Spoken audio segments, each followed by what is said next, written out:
Welcome to CurveBall DFI-ed, currently not sponsored by anyone. I'm your host, David Ayofi, and on our 7th podcast, we have the pleasure of having Tom Millar. Tom was the founder and CEO of ITC Secure, a cybersecurity company for a quarter of a century, and in recent years, sold his company in pursuit of becoming an investor. In today's podcast, we'll learn what drove Millar into this new business mindset and how he ultimately ended up becoming CEO of Venari. To get started, I want to know a little bit more about your background and how you realized that you are meant to be an entrepreneur. Well, I guess probably I'll go kind of all the way back to when I was very young, and I'm actually from New Zealand, and I grew up my father was a fisherman, my mother was a mother of 4 children, and so we had not a great deal of money, and so I was always wanting to sort of potentially have a better life than perhaps I had back home. Not to say that life was bad in any way. It was actually, a lot of fun. There's a lot of love and all that sort of stuff. So, my childhood was actually quite a happy time. I've always been very competitive. That's been brought about by coming from a very sporting family. So we pretty much compete on any level and on anything. And and I was also the eldest grandson of my both sides of my family. So in where I come from, there's a lot of there's an intended deal of responsibility from the eldest. So that was always sort of driven into me from sort of day dot. So and really what happened is that I ended up my first job. The first thing I'll say is that I didn't realize that I was fairly severely dyslexic, and until actually I got into it was in England, and I was 35 years old. But that sort of hampered a lot of my schoolwork. But nevertheless, I was very good at or fairly good at pretty much most of the sports that I took on board. So that was my sort of outlet for maintaining a kind of a status within a school system. And so I left New Zealand, having my first job was selling encyclopedias door to door. So it doesn't kind of get rougher than that in terms of your dipping your toe in the water of selling, and obviously not having any qualifications was difficult to get the sort of jobs that you perhaps might have dreamt or thought you might want in banking or being a lawyer or doctor or whatever.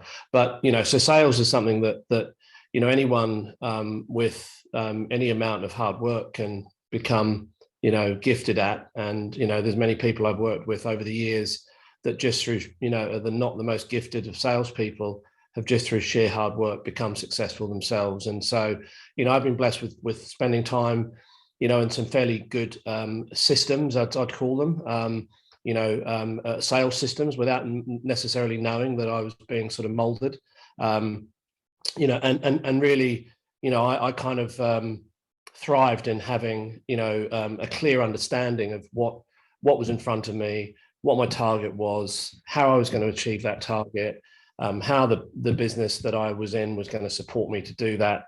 And and I was, I've got to say I was very, very successful, even from the age of sort of 17 doing encyclopedia sales. I was fairly naturally gifted at being able to build relationships with people of all sorts of walks of life, and being able and being a fairly reasonable communicator, even if I was had trouble with the sort of reading and what have you. But and so that sort of brought me to England, and my first job was basically selling computer maintenance contracts. So going from encyclopedias to computer maintenance, and I probably had only switched on a computer a couple of times, and so again, had nothing to do with the knowledge of the industry or technology or anything like that. It was purely built on relationships and being a good bloke and ringing people back and doing what I said I was going to do. And I've kind of made a career out of that, really. And I would always try and sort of help people with that didn't necessarily need help. Always make sure that I got back to people. Always went the extra mile in terms of the effort of making sure I got things in on time and all those sorts of little things that kind of mean a lot to a customer when most of the industry is struggling for people to bring them back on time, getting quotes in on time, the accuracy of the quotes, all of those sorts of things. So I made, although I was fairly imperfect, I was fairly good at understanding what I needed to do to appeal to the audience that I was trying to sell to. So that kind of led from one thing to another. I became a top salesperson pretty much in every of the the jobs that I've had, and then there's a long-winded story on the internet that you can read if you want, but basically I was supposed to have received a fairly large commission check, a really fancy car, and a small percentage of a company, and a deposit on a reasonably decent flat here in London. And I was sadly told that the company couldn't afford me any longer and that I should go off and start my own business, which I did, and I got a start. And in the first year I did £700,000 worth of revenue, which is fairly incredible. I made £70,000. I don't really know how I did that. Again, it was again probably just not looking up, tail down, and somehow managing to know the basics of understanding through the lessons I'd had from the leaders that I'd been with, is that cash was king. Collect the cash and everything else will look after itself. And so that sort of remained true for a fairly long period of time. And and that then took me into what was ITC, which is was founded by me in '95. Didn't really know. Everyone thought it was something to do with information technology, but it actually stood for It's Tom's Company. And and sort of never looked back. And I had two really fantastic business partners that I brought in early on, Kevin and Roberto, and the sort of three of us, called Three Amigos, sort of set about building this great business, which we ended up selling in 2016. And we were delivering cybersecurity services for some of the world's biggest brands at that point in time. Anyone from Coca-Cola to SAB Millar, AB InBev, a whole bunch of other mid-market mid-market investment banking companies, that sort of thing. So we through really, I'd say, through really hard work, we always were really good at doing lessons learned. I kind of, all I would say is that really we said we were going to do something, and we always did our best to do it and deliver that on the time, the budget, all those sort of things. And through everything, nothing's ever perfect. And for every mistake we made that we made sure that we sat down and really read a riot act to ourselves over getting it right, not repeating the same poor behavior. And then after a period of time, when the company got bigger, we clearly had to teach other people how to do exactly the same thing. So that's when we kind of got into the, what I might want to call the flying V, which is, we had this image of, the sort of the birds that fly in a V, and that was a symbolic for us was, that we leave no one behind. We fly in the same direction, and as a group, we're 75% more efficient in flying this way. And they were the kind of key sort of things and messages that we kind of delivered as a company. And and it was also the fact that we each had a turn at being at the front, and no one was sort of bigger than the next person in the group, and it was always team over talent. I learned that from the early days of playing fairly decent competitive rugby in New Zealand. That was a big part of what I did. What I continue to do today is a lot of the basics of what I learned when I was at school, in a fairly high performance organisation called Christchurch Boys High, who were really good at spitting out really good young talented rugby players. And so a lot of the stuff that I learned then, I kind of took on to what I do today. And so that's how I got to ITC. And then obviously that gave me the money to invest in a company that did some really interesting things around encrypted traffic analysis. And so I never planned. I wanted to, not really. I didn't have a plan to be a CEO of a business again. And as call it luck would have it, or the opportunity that come in front of me was presented. I looked at an organization that I'd invested in and thought this company's got a real good chance if I can. I've got it's a really interesting technology around encrypted traffic analysis, which is a really big it's a new area that's becoming really important in the whole world of cybersecurity. And I just thought, well, if there's a job that needs doing and someone's got to do it, otherwise this is not going to work. And I thought, well, we've all invested a lot of money in this firm, and if no one picks up the pen or no one sort of does something, we're all just going to sit and lose our money. So I picked up the ball, ran with it, and since then, I've raised a ton of money. 6 million of kind of seed investment, or series, we called it Series A, probably it's more a seed round. And we're sort of 1 year into the journey, and we've effectively got a platform that's now ready for consumption by some of the world's biggest organizations, and I revert back to some of those I've mentioned in the past, who are going to use this technology to mitigate risks that are born out of the bad guys using encrypted communications to deliver their bad stuff. So there's no technologies out there today really that are doing what we do. So it's a new space. So without sort of turning this into a sales pitch around Venari, really we're a really interesting company. Again, it's just about, we're just at the fourth, like all startups, you have to have a really solid foundation to build upon. And, we've got, experience, we've got a great product, we've got a great story, and we've got a great team, and we've got cash. And they're the kind of four components you kind of need to build a business. And so all I'll say is we've got a really great chance of really great success. There's never any certainties in life, but you've got to give yourself at least the best chance possible. And I think we've done just that.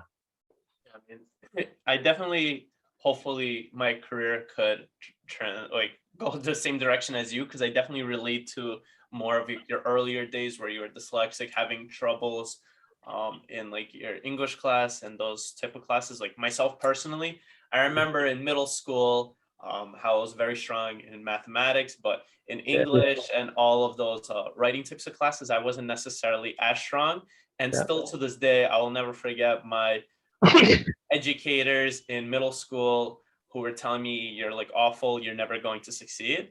Like to this day, I think that I'll always, like, I always have that chip on my shoulder where I was like, I remember these teachers, I want to prove them wrong. I wonder how they'll feel like now. Do you have any teachers in your past that like didn't believe in you, or did it not necessarily affect you? Yeah, I think, I was kind of so bad that I don't think I needed for them to make any comments towards me. I mean, I was so good at sport, but I was so terrible at schoolwork that it kind of, and in New Zealand, you kind of get a break over. If you're a good sportsman, you kind of get a few breaks. And I think that, you can call the same thing with your jocks in the US or whatever. I don't know what you say, but really, I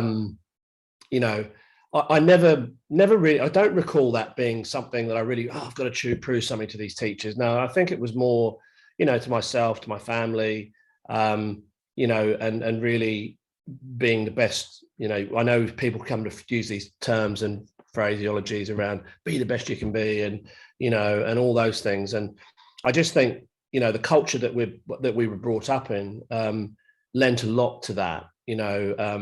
Being sort of disadvantaged financially, school, all those things, it makes you work a lot harder than the average Joe Blow. I was obviously limited because of my dyslexic thing, and if I had have known earlier, I might have pulled that card out a little bit earlier than when I was 35. I found out that I was dyslexic, but I just thought I just couldn't do the work, and just didn't bother. I mean, that's definitely one of those things where I think that as you kind of do go through life, you don't necessarily make excuses for yourself. You just have to find what you're good at, and you're dealt the cards. You have to play with the cards that you're dealt with. And that's kind of what I see that you've done. And I think that that's what all successful CEOs and entrepreneurs have to do, because if you do try to force yourself to be good at something that you're clearly not going to be good at, then you're just going to screw up. And that kind of like also points to like when you do find partners or other people that want to join your venture, you kind of have to look for the qualities that you're really bad at that hopefully they're good at, so that you guys could mesh well together. Yeah, I mean, you've done a really good point. And I think that a lot of and I've looked at a ton of startups, more than 100 startups. I've had a good look at some of them, and almost without question, you've got this kind of CEO sort of thing. Everyone's a CEO and all that sort of jazz, and it makes you feel good and all those sorts of things. But I think if you don't play your strengths, and going back to having making sure that everyone in your business, if you've only got 2 people, you're going to be sharing roles, but knowing that you're best at this role and your partner's best at that role, and sharing those roles, and then understanding what gaps you have, and as you grow, making sure that you bring on people, and you don't typically ask them to do things that,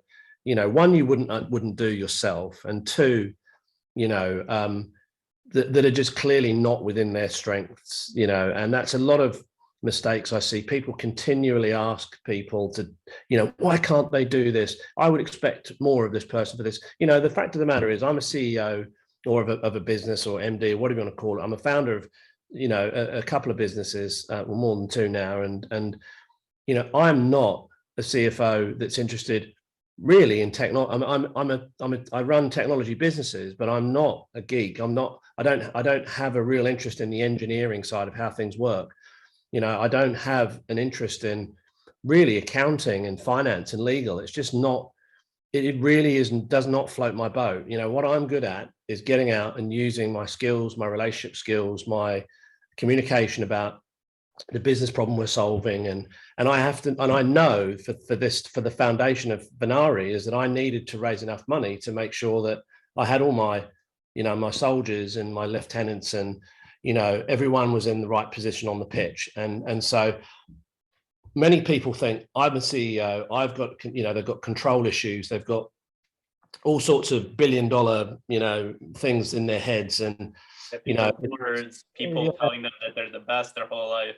Yeah, and obviously the VC market doesn't really help with that either, because they're all blowing smoke, and in some respects to some of these people, and unfortunately and the numbers are so most businesses fail. I think 68% of all businesses in the UK 2 years ago failed. It's the statistics are are there, and so you have to give yourself as much.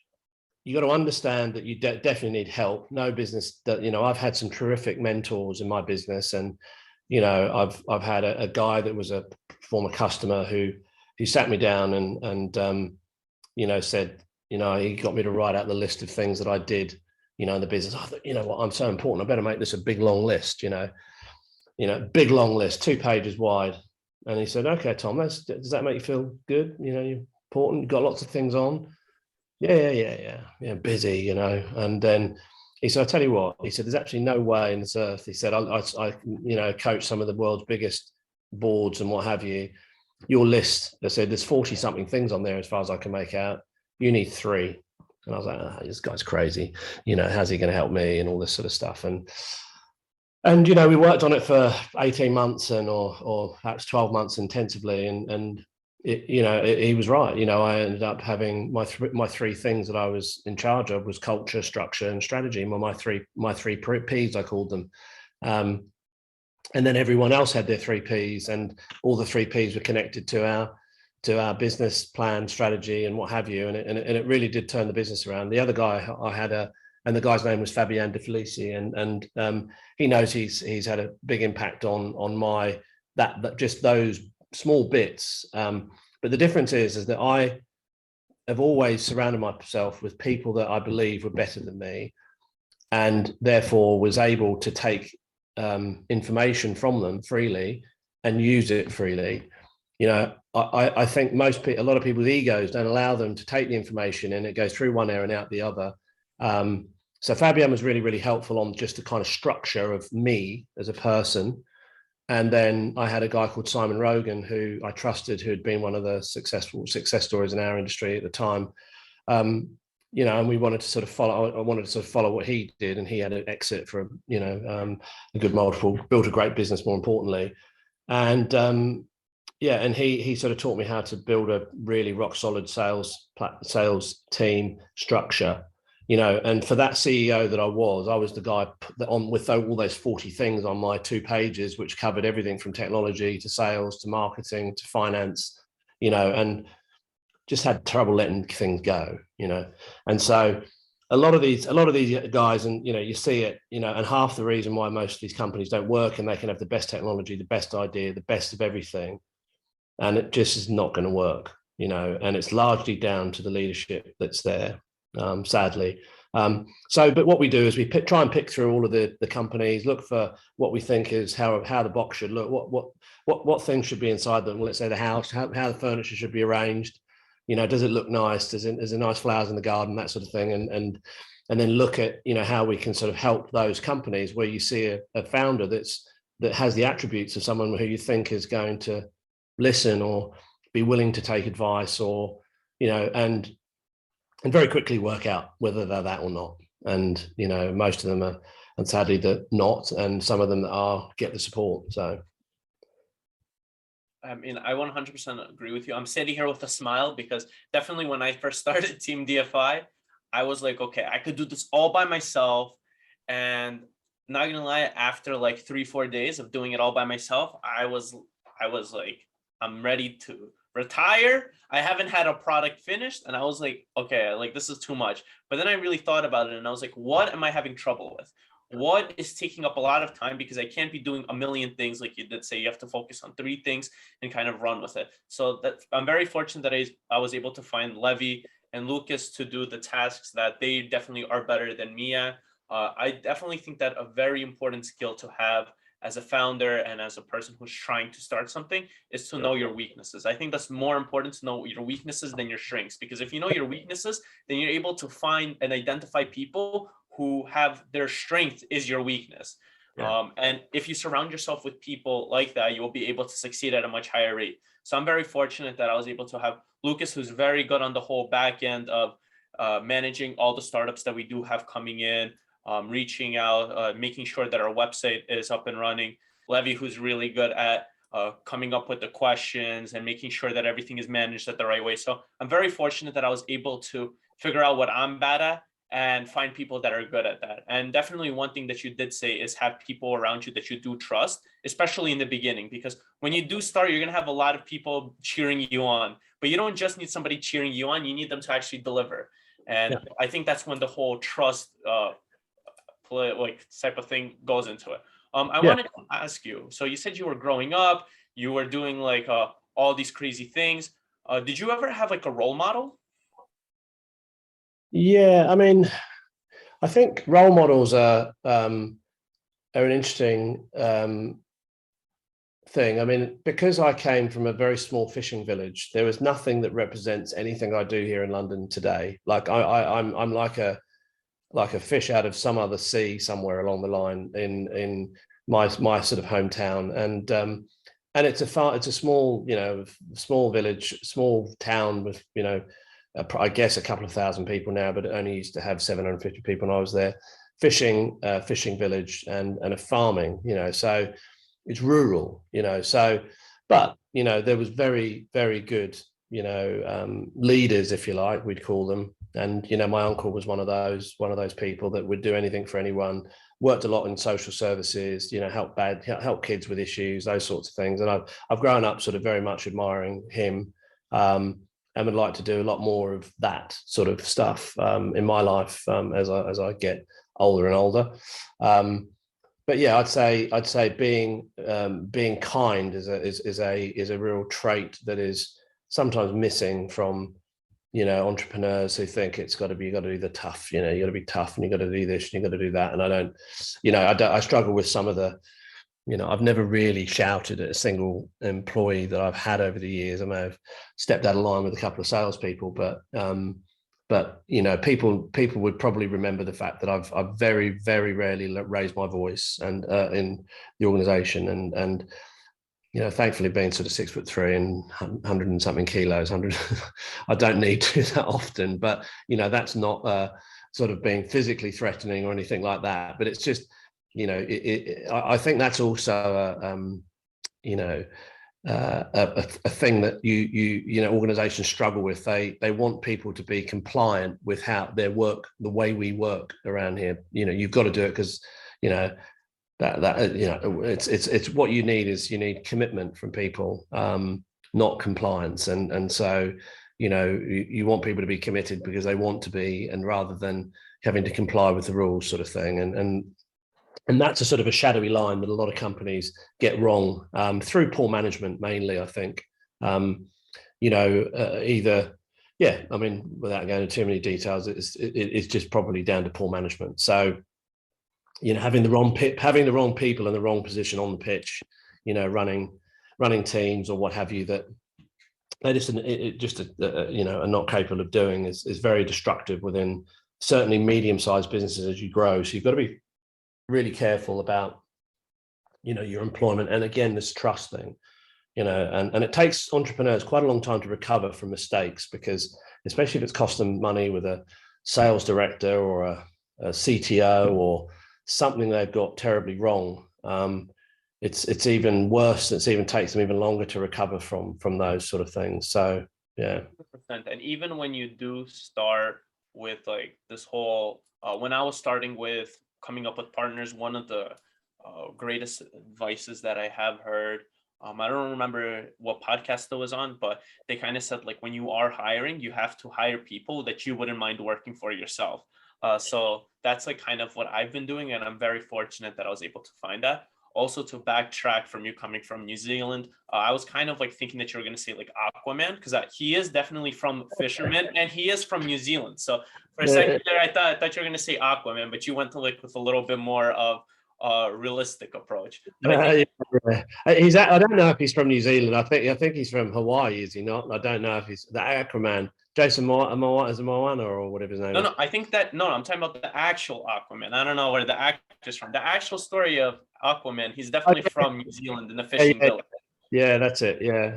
Sorry. So definitely, maybe it's like about your uncle. Maybe your uncle's Aquaman. You just don't know it. He was the kind of the older guy, sort of teaching his son what to do and what not to do.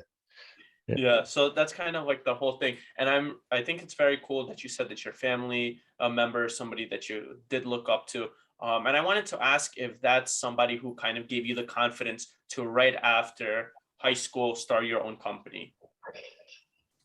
No, not at all. I mean, no, it was, it was just circumstances that led me to the whole the whole thing. I mean, he certainly wouldn't have wanted me to go to leave the sort of the nest, as it were. We're a very tight knit family, and so no, he definitely wouldn't have wanted that for me. But obviously, with what's come about and how I've sort of turned things, and I think through my family inspired quite a lot of other kids to leave New Zealand, and in our family to go off and venture and do things that they perhaps might not have done had the sort of their own leader, if you like, on the being the oldest of quite a few. My mum's one of 8, and my dad's one of 3. So there's a fairly big unit of cousins and all that sort of stuff, and I'm pleased to say that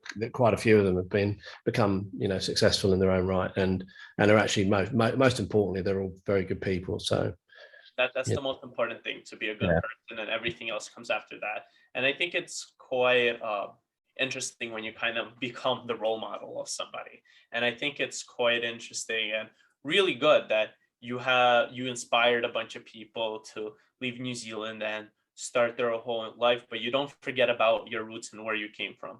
And I think that's very important. Like, my family, very fortunate that they were able to get to where they are, but they never really forgot about their immigrant status and kind of how they got here, and they kind of shaped that. And they didn't like force me, they kind of like told me about how hard they had it, fleeing from Ukraine back in the 80s because they were Jewish, and kind of like telling me like, hey, like, this is what we had to do for you not to have it. So going through all of that kind of shaped to where I am right now. I wanted to know, since you did have these 25 years of experience in the industry, how has your mindset changed? I'd say that I'd probably sort of sum us up as sort of less is more, using that sort of phraseology to sort of go, often as an entrepreneur, you want to you want to do things, you think about this idea is going to be the next great thing. And, and you often chase lots of different shadows. And I think that, and even in a single company with a single product, you can have some baby products within the product, because that's what your mindset is. And, what you what I think, and Simon sort of said one thing to me years and years ago when he said I had, a bunch of services that I run in this my 25-year-old or my 20-year-old company.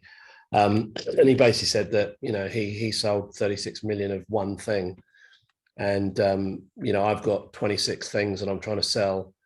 And, people are struggling to understand how to sell them all, and the difficulty is that we just hadn't shaped things properly. So we called those 26 things one thing, which was called NetSure 360, and they incorporated everything. And then guess what? The sales team found it a lot easier to sell NetSure 360 than they did 26 things, different separate services that we offered. And so, when I think about and then having adopting a sort of a, discard things, fail fast, it's easy to try and hang on to things that you believe in so badly.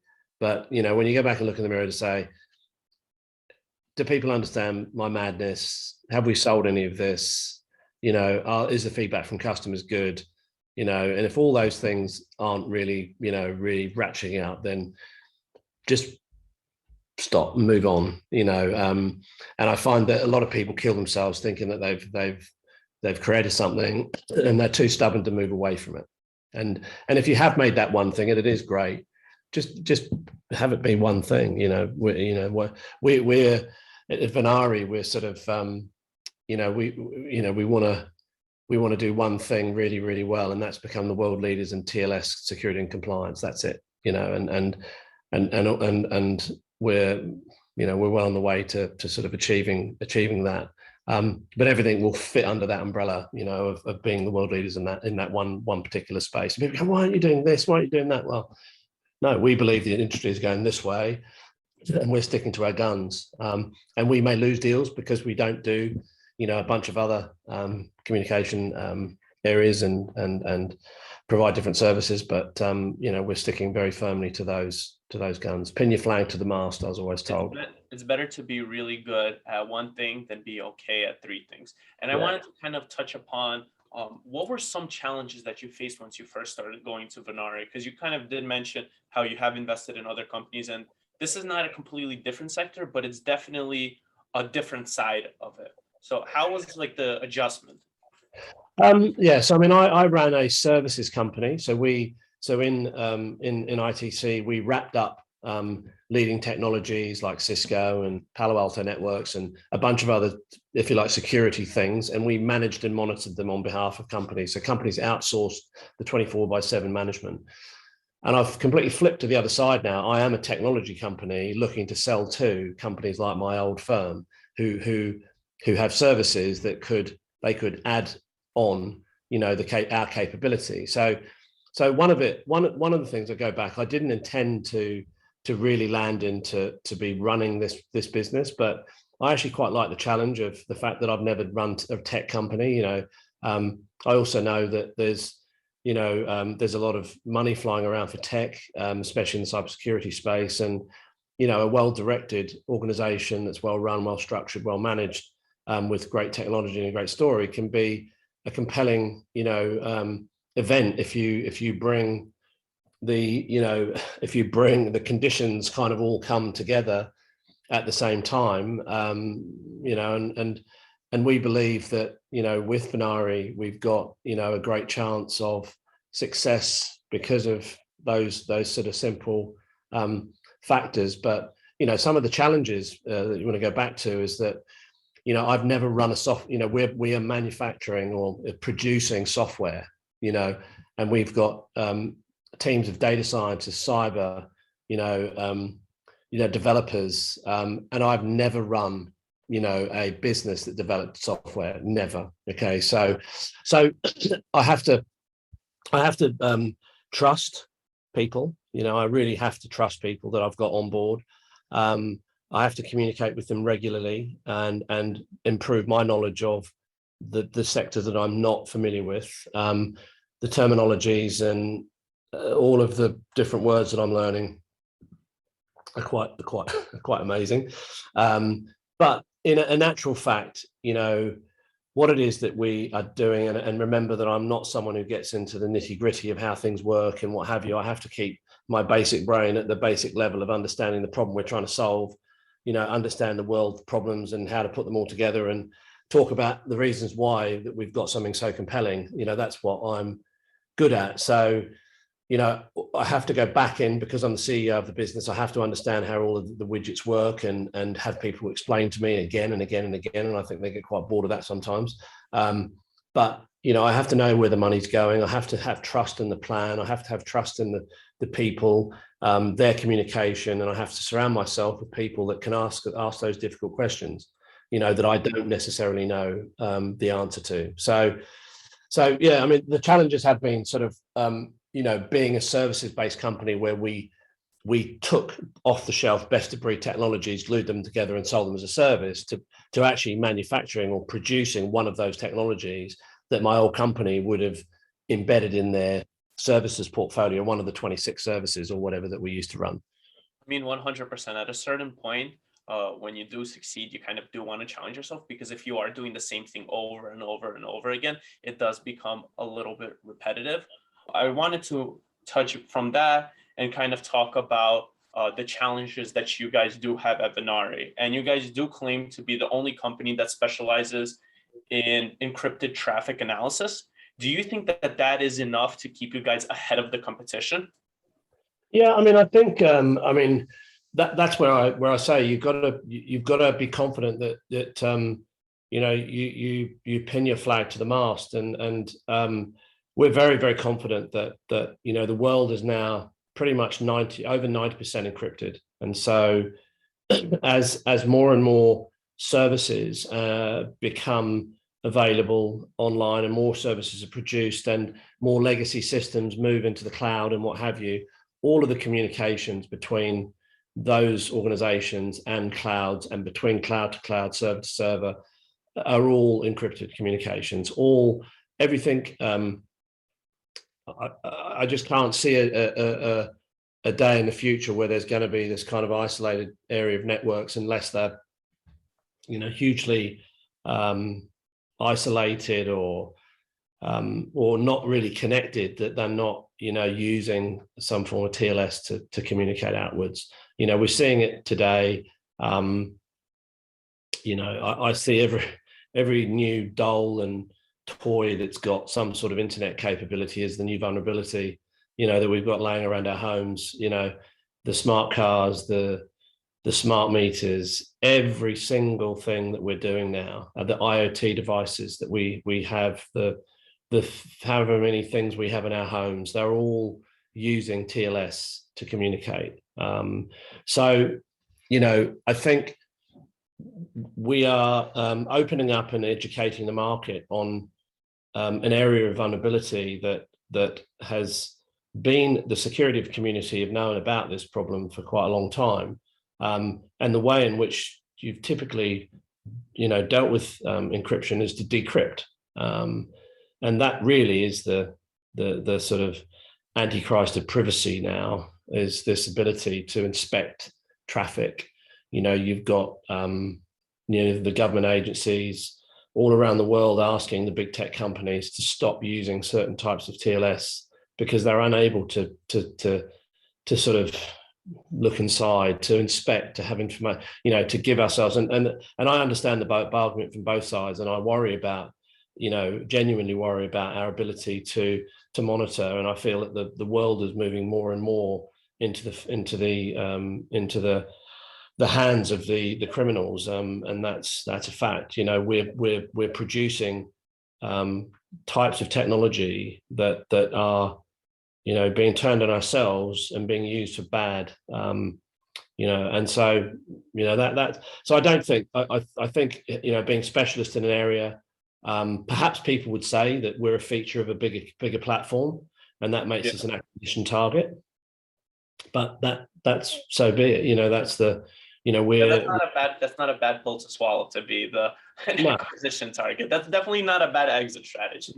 No, and so I think that we have our plans, and we definitely don't believe that we are the next Palo Alto or we're the next Cisco or anything like that.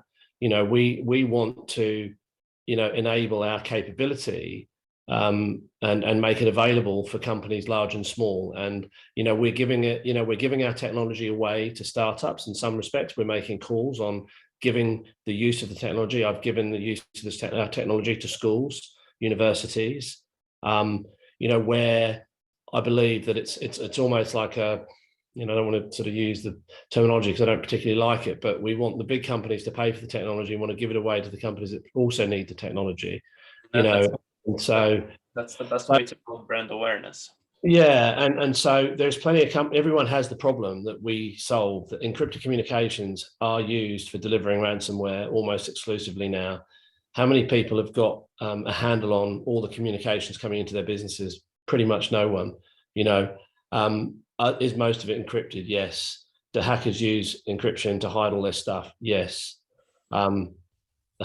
Is privacy making it harder for organizations to inspect traffic? Yes. Are the legal and laws and loopholes that the hackers and all the bad people, are they all in their favor? Yes, they are. There's just so many things that we're at a time at the moment where for things like the pandemics and what have you have really sped up the adoption of organizations to move to cloud, to move stuff off, because we've all been living in a world of where 80% of all of our services, if you weren't a massive company, have been internal to us. They're in data centers or close by or run.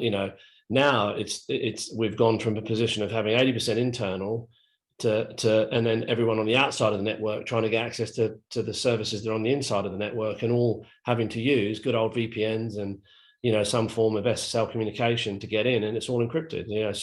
So we've lived through a really risky period of time with the pandemic, which has forced a lot of organizations to move really rapidly to the cloud.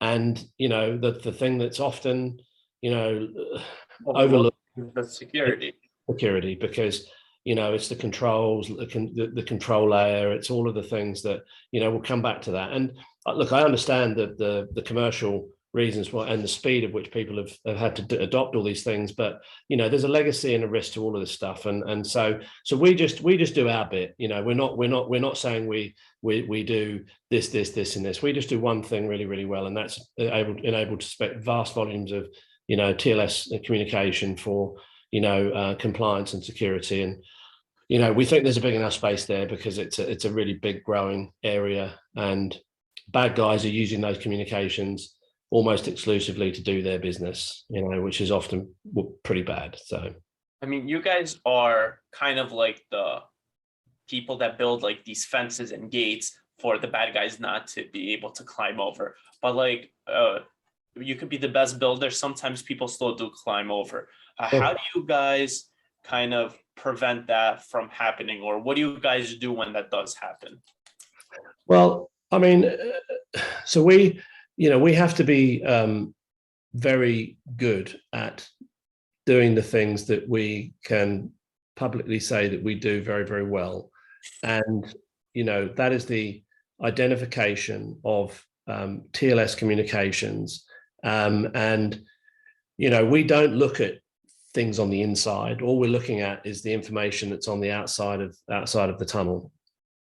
Okay. And using some very clever things that we've developed, we're able to, and models and what have you, to a very high degree of accuracy, we can determine the existence of tools that bad guys use for probably 95% of all attacks, or malware or ransomware attacks use certain tools to laterally move within organizations, to exfiltrate data. So we're trying to cover the probability of something bad happening in those communications by the identification of known tools that are used by bad guys to do things. So if we find the existence of that tool in the communications, then we believe that the likelihood of there being something that you should look at there is fairly high. And so what we're going through now is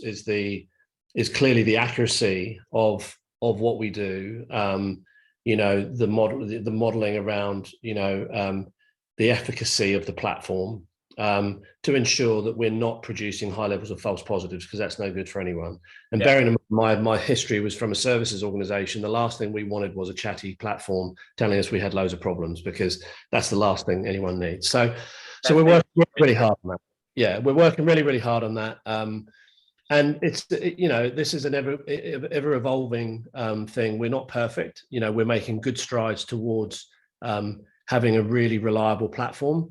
But the baseline platform that we've got out right now for compliance is highly efficient in terms of its identification of TLS and the probability of there being some issues within certain areas of your organization, even if it's in poorly configured TLS, if it's things happening with incorrect ciphers being chosen, versions of TLS you've got running that you weren't aware of. The baseline platform is really, really clever at, and the more important thing is, one of the banks we've been working with recently is that we've estimated that they have over 300 billion new TLS communications set up per year globally. And so that's a really hard amount of information to swallow when people are spinning up new services and new things almost constantly. And so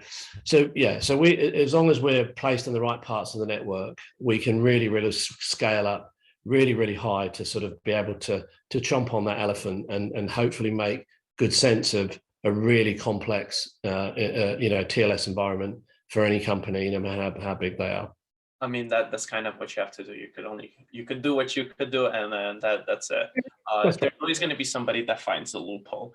You spoke about how important it is to surround certain people around you, and kind of how networking has played in your personal career. Can you talk a little bit more about how you were able to get such a successful group of people to be on your board? Because you don't necessarily usually see that right away. Yeah, I mean, I think it comes with kind of experience. I mean, there's, when you're a startup, you have to, if you haven't had the track record of building something, selling whatever you were building to large corporations, which is where a lot of the, if you like, the big names want to kind of exist and selling stuff to big companies. I mean, that's what, my career is sort of, littered with that, of sort of punching well above our weight. We didn't have that many didn't have that many customers, but those customers we had were pretty massive.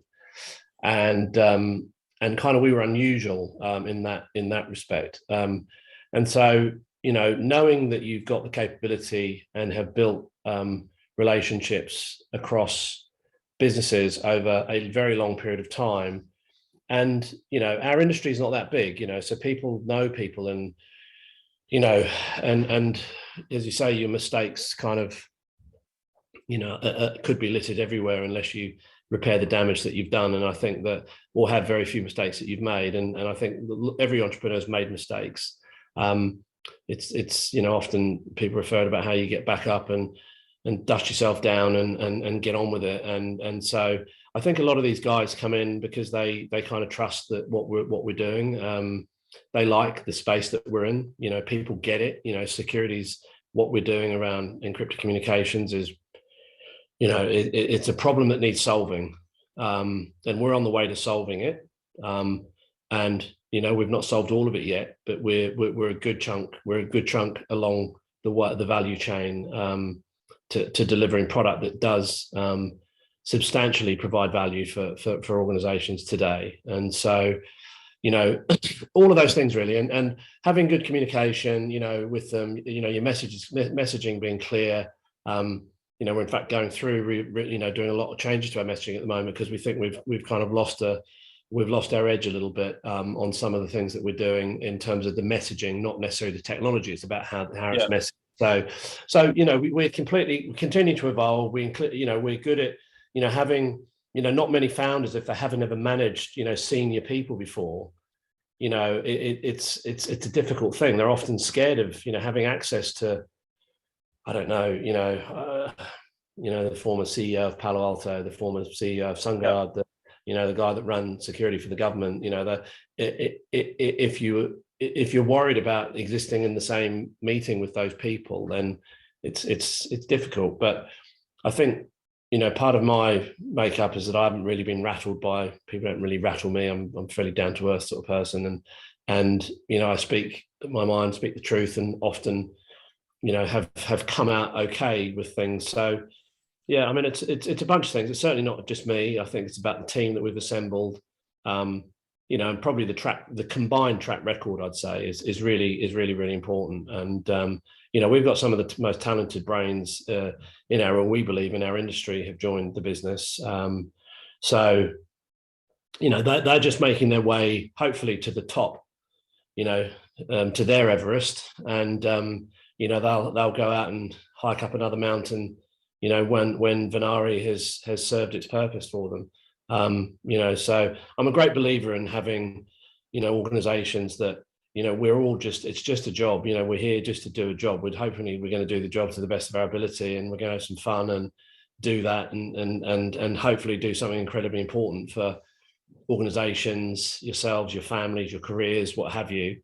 But we are just a pathway for you doing something, yourself. And, I've always been a great believer in hopefully, bringing other people on who can go and do, just what I've done or people like me have done, and that's, you get as much pleasure out of that than, a lot of other things that you can do in your career. So that 100% makes sense.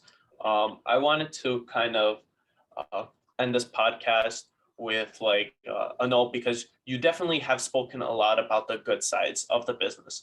At CurveBall DFI-ed, we do like to also point and show that business is not always up. Sometimes you do have downfalls. Can you talk a little bit about how in your career you had a downfall and kind of how you got out of that?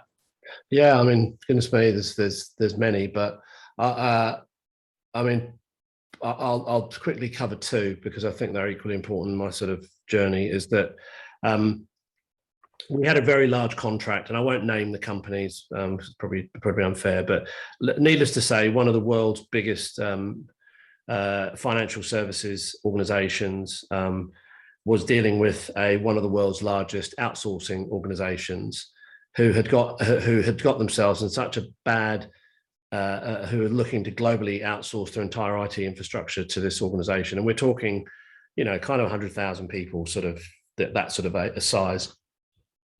They got themselves into a position where they couldn't perform one of the transformations. So they came to us and said, we really quickly need to heard you guys know what you're doing.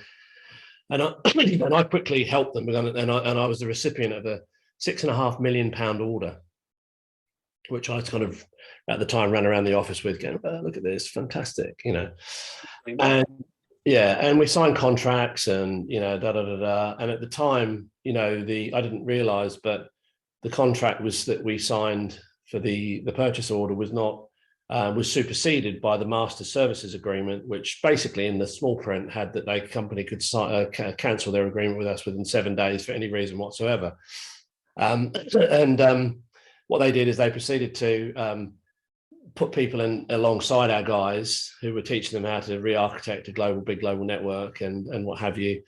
And about 1.4 million to the 6 million of the job. And I had people deployed all over the world, probably about 25, 30 people in all different corners of the world. Decided to terminate the contract, or didn't terminate it, but was very clear after they stopped giving us the orders, and we found out internally that they were getting their operation out in India to start trying to do what we were doing. And I was stuck with 30 people that I'd kind of handpicked from all the organizations that I'd worked with over the years, some of the biggest ones, on 6-month contracts, and had no recourse for, so pretty much we ended up, we didn't go bust or anything like that. There was no chance of us going bust, but it pretty much destroyed all the profitability, distracted me. We had HR issues, all sorts of places, credibility issues related to the people that, I'd gone employed, because I'd known these people for years in different organizations who trusted me to basically do good by them. And, we were duped over contracts, and they always intended to do, but at the same time, they could never have afforded us to complete the project as well. So there was a bit of immaturity in terms of running around with a £6 million order going, yeah, this is fantastic, going to change the company's direction, la la la.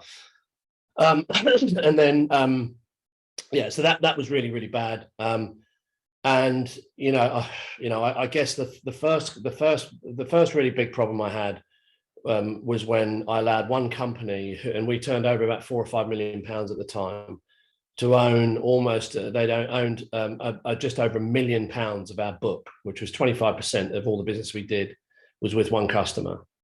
Okay, and when you're doing 5 million is not a good thing to be doing 1.2 million on your debtors list from one company. And I got a call from their financial controller I was really friendly with, who said, Tom, we've got some bad news and you better try and get as much money in as you can because the company's going under. And, I managed to get what was, from 1 point something million down to 750, down to 300,000 or 360,000. In that year, we made $500,000, or we just closed their year, the month or two before that, and we'd made 550,000 on 5 million, I think £4.5 million profit, which is, it's pretty good for a net profit for a strong, a company that's trying to do everything. We were pretty proud of that.